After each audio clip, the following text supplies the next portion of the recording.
Hi, everybody. Nice to be here to kick things off. Nice to be anywhere, really. This is like real life. This event has not happened for 3 years, and it's a pleasure to see many of you, some old friends, and get the ball rolling on what I know is going to be a fantastic conference. And then, like old times, the Public Policy Forum dinner tonight.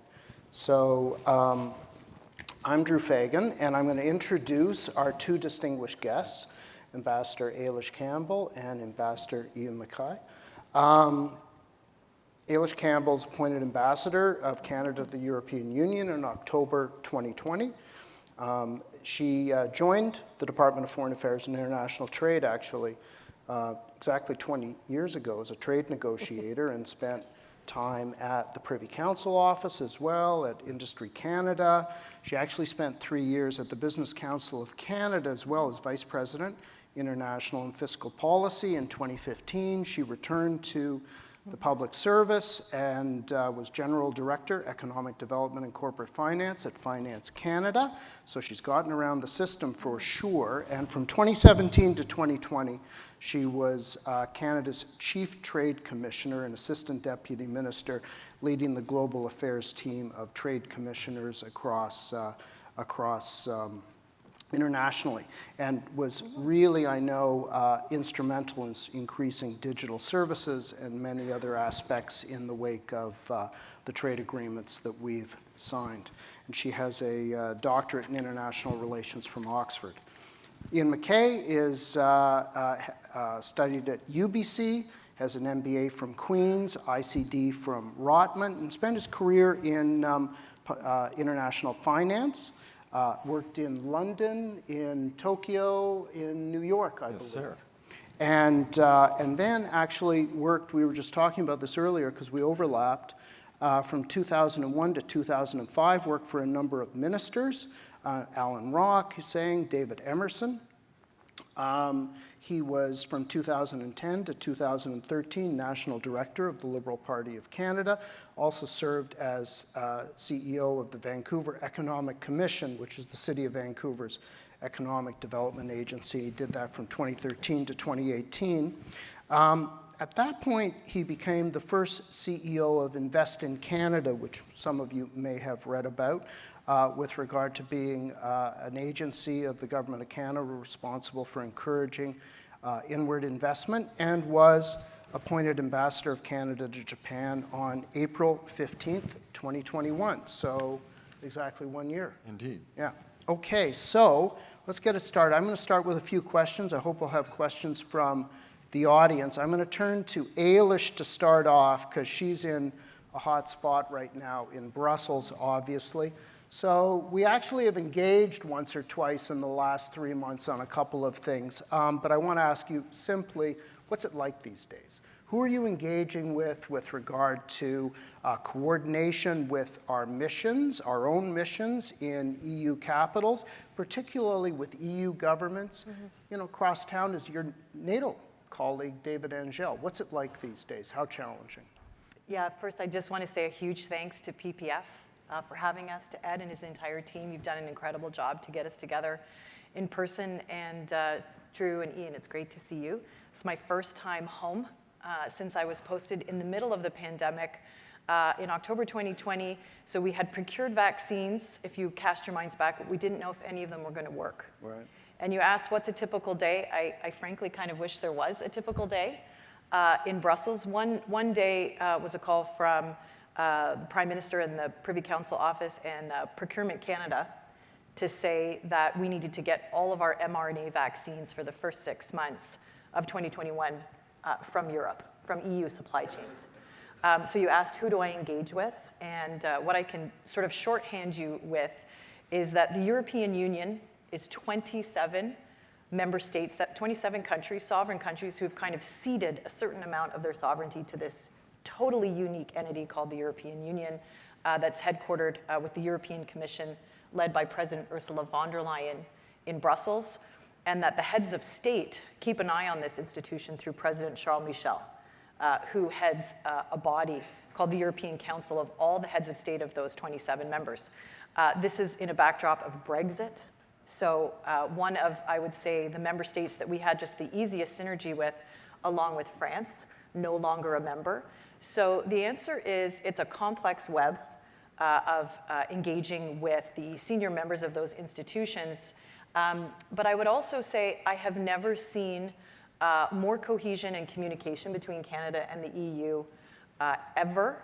And Prime Minister Trudeau in particular has really struck up an incredibly solid, continuous engagement plan with those leaders, and that paid dividends on vaccines. And now in 2022, of course, the focus is on the Russian war on Ukraine, and every day is about support to Ukraine, either from a military equipment perspective, with logistics going through Poland. So I speak with my Polish counterpart, daily, if not, more.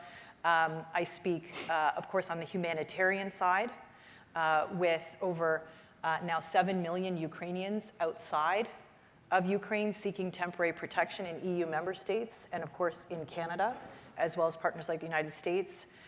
Thirdly, sanctions. So we can talk about that at some point, but I think it's incredibly important to know that with our G7 partners and Japan, I've never seen Japan move more quickly. The cohesion has been absolutely incredible. So the long and the short of it is, there's no typical day. It's complicated, but I have an incredible team of professionals, of foreign service officers, and locally engaged staff with me in Brussels. So I want to thank them, because every day they're part of this outreach. And we couldn't do it without, I would say, the leadership to cut through, frankly. The last thing I'll just say here, because I noted it's complicated.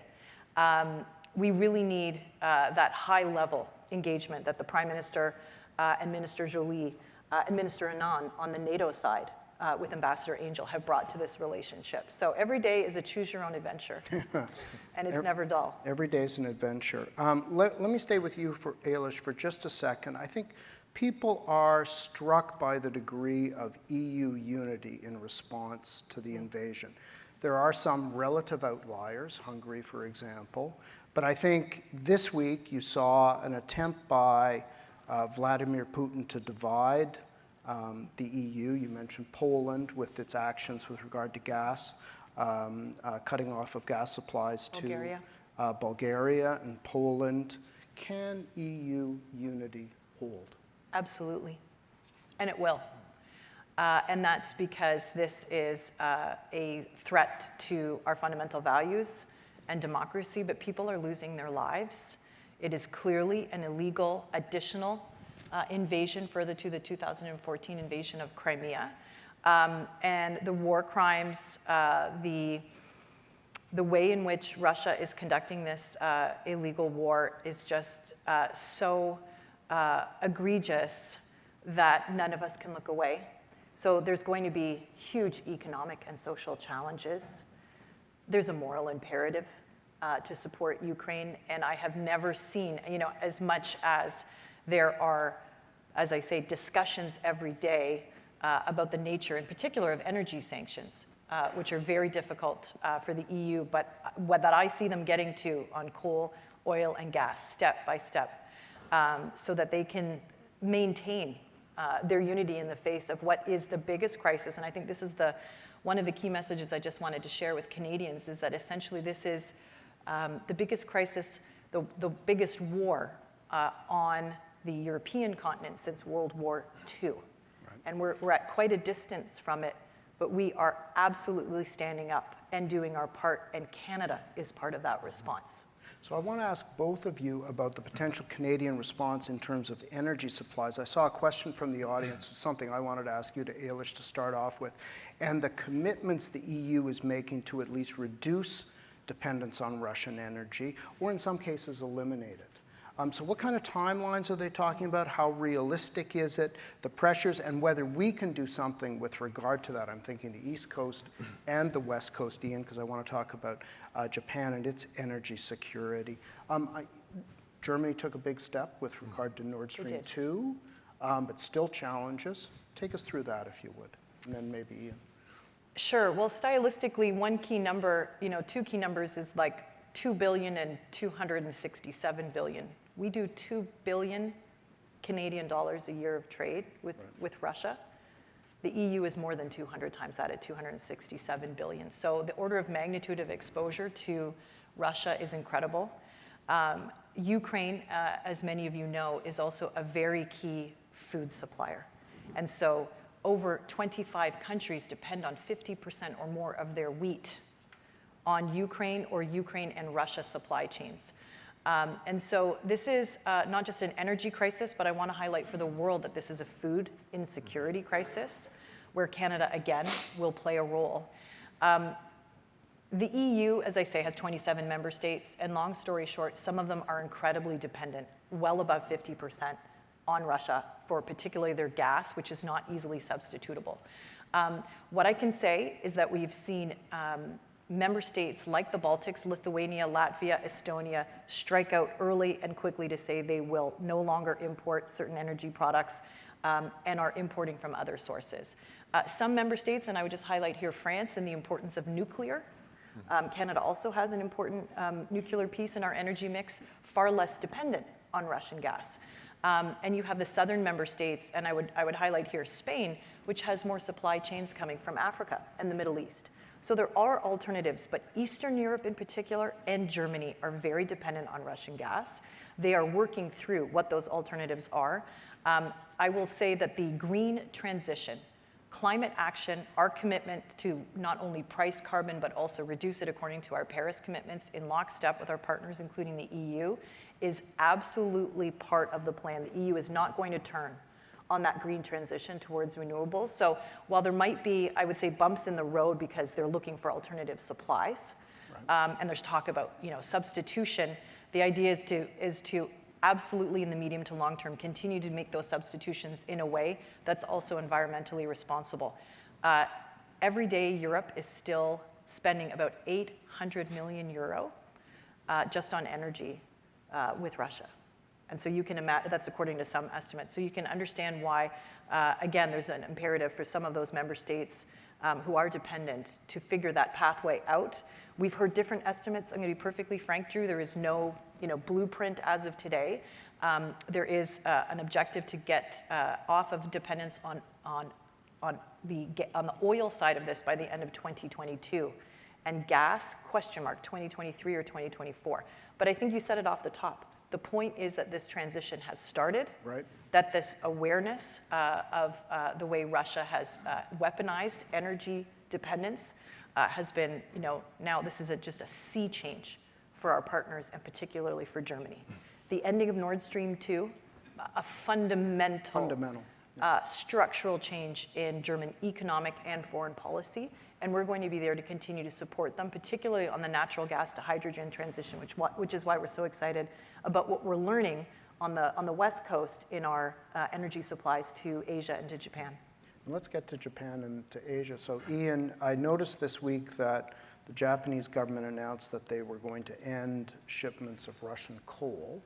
LNG, they're very dependent on LNG from Russia, however. That's something else. Again, of course, Japan feels itself energy insecure. What's its view of the war generally, and particularly those challenges with regard to energy to continue the conversation on those lines, and opportunities for Canada? I think it's fair to say our thinking with regard to LNG and investment on the West Coast has waxed and waned a little bit over the last decade. Where are we at with regard to that? Yeah, thanks, Drew. Japan seems like a long way away from the theater of war that's happening in Ukraine, but it's very, very implicated. It's very, very involved in the G7 response, the Eastern European response, the NATO response. Japan has similar 2030 and 2050 energy mix targets that Canada has, but Japan's now 70+% reliant on fossil fuels. 9% of their oil comes from Russia, 13% of their gas comes from Russia. In spite of that, in spite of their desire for energy security, which is where Canada is playing a large role going forward, Japan signed up for all of the sanctions in a full-throated response, maybe for the first time. Japan's never been a country that's really thought sanctions worked. They thought that sanctions hurt their domestic industry. They thought that if you impose sanctions on a country, that China would just sweep in and take up the void. Right. This time, they are fully aligned with a G7 response in a way that's never been seen before.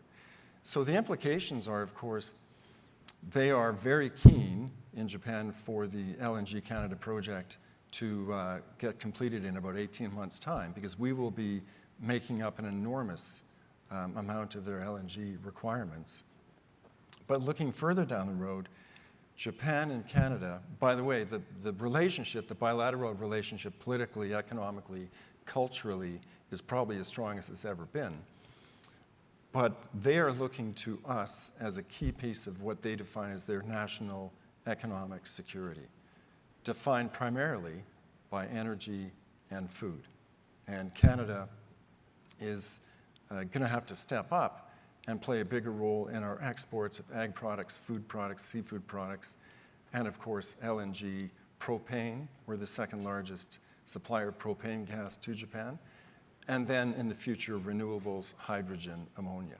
So this is a really pivotal point in the economic and bilateral relationship between Canada and Japan.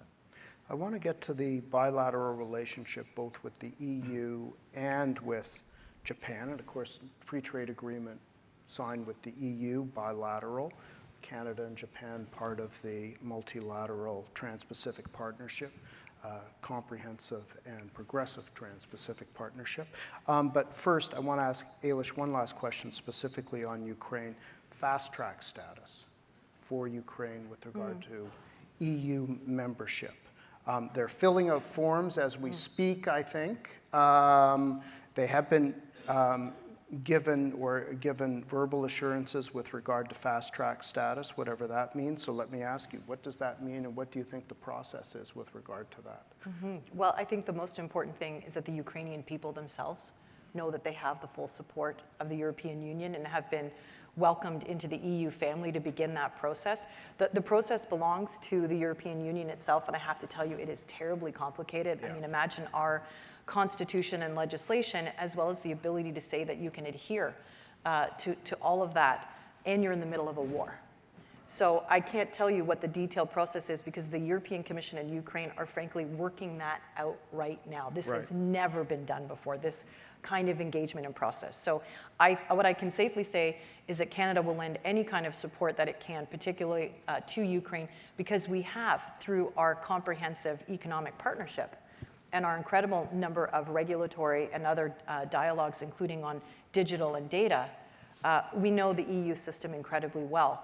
I just flag, for the purposes of, I think, also stability and the broader democratic family, I just want to note that there are countries like Albania and Northern Macedonia that have been in the process of accession for more than 10 years. Also countries like Turkey. Right. So the EU has more than Ukraine to engage with. But I would just say, of course, not just the communication, but the real work with Ukraine when it's outside of, I think, fighting, frankly, for its territory will be incredibly important, and we'll be there every step of the way. Let me ask a couple of questions about Canadian interests, primarily economic interests, and then turn it over to you. And we're looking for questions, to supplement. So it would be great. So, been a lot of talk about trade, economic investment, diversification in the wake of some of our challenges with our superpower neighbor and friend south of the border. New free trade agreement, new-ish, with the EU. New free trade agreement with Japan through a multilateral process. I think it's fair to say we're the only G7 country now with free trade agreements with all our G7 partners, which is not nothing by any means. Take us through a little bit. Ian, you were mentioning the strength of the bilateral relationship, the growth of trade, the balance of trade, where the opportunities lie, both exports and imports and investment, and then same for Ailish, please. Sure. I mean, the CPTPP, we're, I guess, 3 years into its ratification for Canada and Japan, and there's 11 members of it, 8 have ratified so far. It's been very good for Canada. In particular, if you're a food exporter, an agricultural exporter, pork and beef exports and pork and beef from Canada on the shelves in Japan is has been prominently enhanced by the CPTPP. And it's becoming more than a trade deal.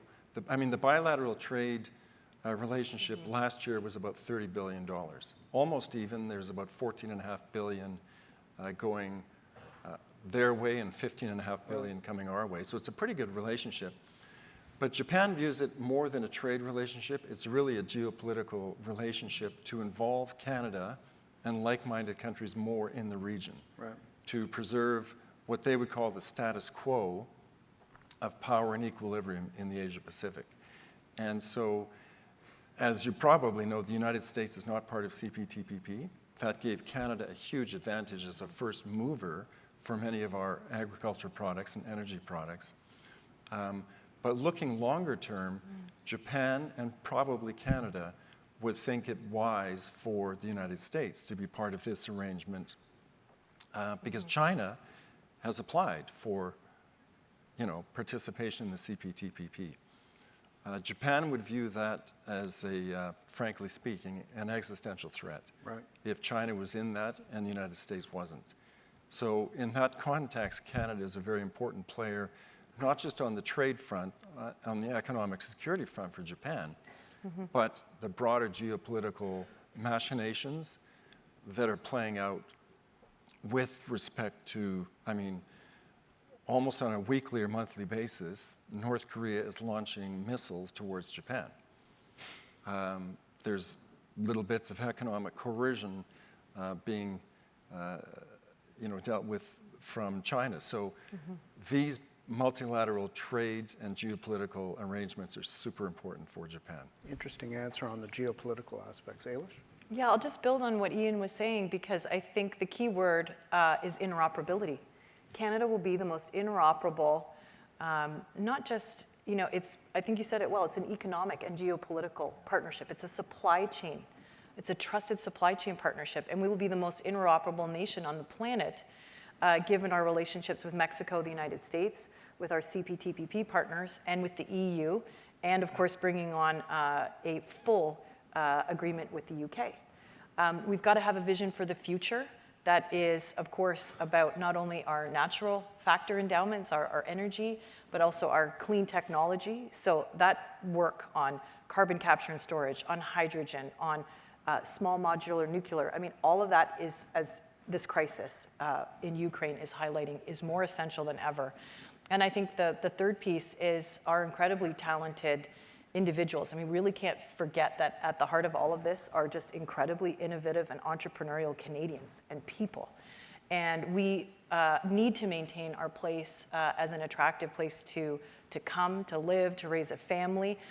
We need to keep, if you will, winning the competition for global talent because the innovation imperative, the intellectual property imperative, when I speak to the EU, and I'm sure, Ian, in your conversations with Japan, everyone wants to make sure that they will be not just a key part, but have ownership. And in some cases, sovereignty, right? Sovereignty over things like the ability to enable our citizens to have, for example, digital vaccine certificates, to enable mobility, health, which is, of course, always a key thing that I think we need to come back to, health innovation during COVID. So it's great to have partners, and now to keep up with that vision, if you will, inside what's becoming a more complex world. But we're incredibly well set up for that, but it's going to take constant care, engagement, and execution. Good. I want to ask you about, there's a question from the audience, now it's just disappeared, but it was sort of the same one that we were knocking around a little bit with regard to soaring costs of energy, food, commodities generally. We're a commodities economy. Very few Western economies with a profile like ours, maybe Australia, we're transitioning as they are. Short-term opportunity or long-term opportunity, something given extra ballast by the tragedy in Ukraine, or something that we should be looking at more longer term? From Japan's perspective, we are becoming a much more prominent and important and reliable player for agriculture exports, energy exports. The prices are rising, of course, that's a net benefit for Canada. We wish they were rising for different reasons. But the critical challenge for Canada now, because this will go on more than a few months or a couple of years. The critical challenge for Canada is to accelerate our trade corridor infrastructure that is currently underway. I'm Right. talking about the ports Yep. in Vancouver. I'm talking about rail links. I'm talking about the efficient cultivation and distribution and exportation of our agricultural products, and more LNG, a bigger focus on hydrogen, ammonia, and renewables that Japan is looking for. So the critical challenge for us to take advantage of a really unadvantageous situation is to make sure our infrastructure is accelerated, because Japan's relying on us. And the federal government, I know, is committed to doing a national infrastructure assessment, which is essentially a long-term infrastructure plan, something that has been called for a while, that Australia's done, New Yep. Zealand's done, and would be very timely in terms of And the the trade corridor infrastructure is Exactly. in place, it's underway, it just needs to happen faster, with a sense of urgency. Ailish, same question with regard to commodities economy and opportunity for Canada. Listen, it's about value added and inclusion. It's about moving up the value chain so that we're getting, of course, our fantastic pulses and wheat and beef and other products to market, and then working with partners to understand what they are looking for inside those products. So to the extent that we can keep jobs and add additional value here in Canada, that's a huge opportunity for us. And I think as well on the inclusion front, we need more small businesses. We need to do a far better job than we have around Indigenous products and Indigenous trade. There's a huge interest in these products around the world that align incredibly well with our focus on sustainability. And again, I think then it's up to us. Trade agreements are one thing, but they're static unless Right. we get out and tell people about them and make real opportunities happen. So in that sense, I'll just recommend that for those of you who are interested in working with us, make sure you reach out. And Ian and I and our teams, both in Europe, Japan, but here obviously in Canada, our incredible Trade Commissioner Service. Well, I just wanted to say, why don't you say a couple of words about the Trade Commissioner Service and some of the reforms and the sort of modernization, especially digital assistance that was done when you were in charge of that before you went to Brussels, and maybe a tip or two. Yeah, sure. And with Minister Ng and partners like EDC and BDC, this is really about, as I say, just bringing in more companies, more SMEs in particular to trading. E-commerce is a big part of that. So we saw all of this opportunity, and we saw the incredible conclusion of the CPTPP agreement in Asia. And as Ian well knows, just an incredible growth rates in the middle class. So I'm kind of like the old school rich consumers of 450 million Europeans, but Ian has got the demographic vibrancy along with Mexico. And so how to get people out of their comfort zone, and COVID, I'll say this, has accelerated the digital piece of our business. And so the idea of serving more companies online, no wrong door into a service, whether you want financing, troubleshooting, or more information on a market. I think you can hear the passion in my voice, because this is what gets me out of bed every day, is thinking that there's more opportunity, and Canada has so much that the world is interested in, and with entrepreneurs, and frankly, making it easier for entrepreneurs. They're one person, sometimes two, running a business. We've got a lot of resources in government, and we've got to use digital tools to get out and meet them and make things happen. There's a question about diplomacy. There's also a question about foreign policy making. The question about diplomacy was basically, how has the pandemic changed your processes with regard to engagement, which is a great question. Ian, how's it changed things? I started my role peak COVID in peak Japan COVID, last year, and we had the Olympics, and they did a terrific job of putting on the Olympics without visitors or attendees. Diplomacy happens in small numbers and in large numbers. It's just for the past year, it's happened more in very, very small numbers. Japan's COVID situation now is reasonably under control, so we're allowed to do a little more than we were doing a year ago. But we're edging towards much more business as usual. Right. But if I could just pick up quickly on Ailish's last point, this is really important. Something that I wouldn't have said 10 years ago, and maybe wouldn't even have whispered 5 years ago, but Japan is so deeply interested in Canada's innovation ecosystems or technology. It's something that was unimaginable to come from a country that had decades and decades of innovation and technology strength. They're now deeply interested, more than interested, they're investing through SoftBank, through all of their trading houses, in startups and scale-ups, in Toronto, Montreal, Waterloo, Vancouver, Calgary, in the energy transformation, in the digital transformation. It's really piling on to our value proposition of energy and agriculture. Innovation is now a very significant part of that economic relationship, which is a really great testament to what's been happening in Canada. So with greater urgency comes the need for more rapid response or more foresight with regard to the bureaucracy. And I have a question here with regard to that and how the bureaucracy, both in the field, public service broadly, and at home is changing with regard to digital tools and things like that. It's something I focus on at the Munk School at U of T. Give us a sense of that, maybe, or Ailish, you did it through the Trade Commissioner Service, Ian, either of you, because things are changing, I know. Yeah, I mean, we're engaged, I have to say, an incredible network right now. I'll give you an example on sanctions enforcement. Yeah. And it's not just Ottawa to Brussels, it's also triangulating with Tokyo and, of course, with Washington and many other partners. What I can say is that COVID did help us cross, I think, a really important Rubicon, which is on video conferencing. I mean, when I started, you never would have tried to do a negotiation, and particularly even a high-level meeting online. That was like, kid, you're getting on a plane, and you've got to go to, Egypt or Beijing or wherever. So I will say this, I think there's an incredible advantage that the experience with digital tools has given us. We're using it. I just overlay on top of that now we need to the extent that we are seeing that it's safe, really get back on that particularly high-level in-person engagement. The last thing I'll say is, though, just day-to-day work, just like every other team, we're working through what hybrid means. We're working through what telework means. We're doing it, what I see is an incredible opportunity for Global Affairs Canada, and in fact, the entire public service, to draw on talented Canadians all across Canada who may or may not want to live in Ottawa. And we're seeing businesses do it. Frankly, they're leading the way. Right. And I particularly think of people with multiple language skills, right, who speak Korean and Japanese and Chinese Mandarin, and who also speak, for example, Polish and Spanish, which are just huge assets to us, and German on top of our official languages of English and French.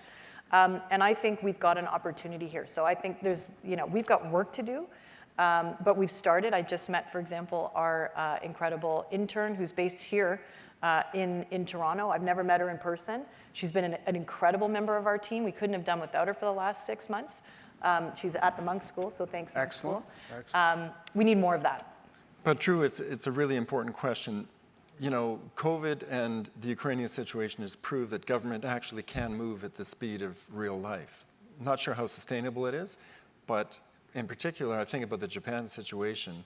They moved in the space of maybe 2 days, and they're one of the slowest bureaucracies in the industrialized incredible. world.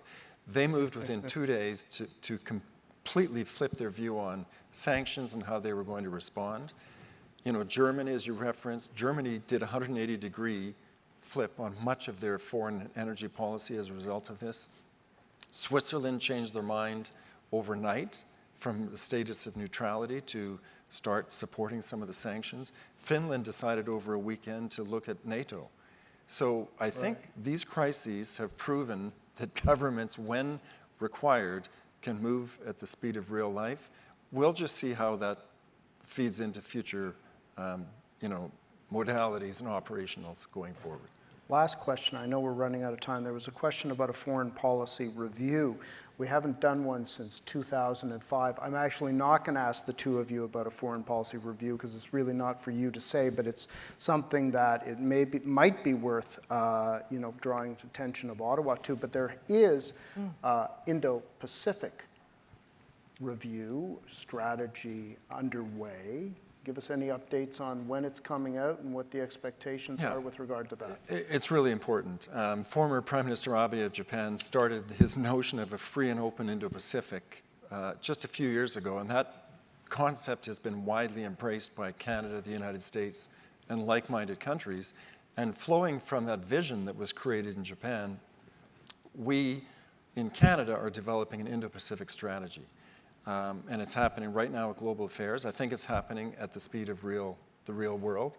And it will put forth a framework for Canada to, which is an Indo-Pacific nation, to act more substantively, more resources on probably 4 or 5 key pillars. It's very hard for Canada to take its eyes off of the United States and Europe as our historical partners. But the center of the world, population-wise and economically, is in the Indo-Pacific region.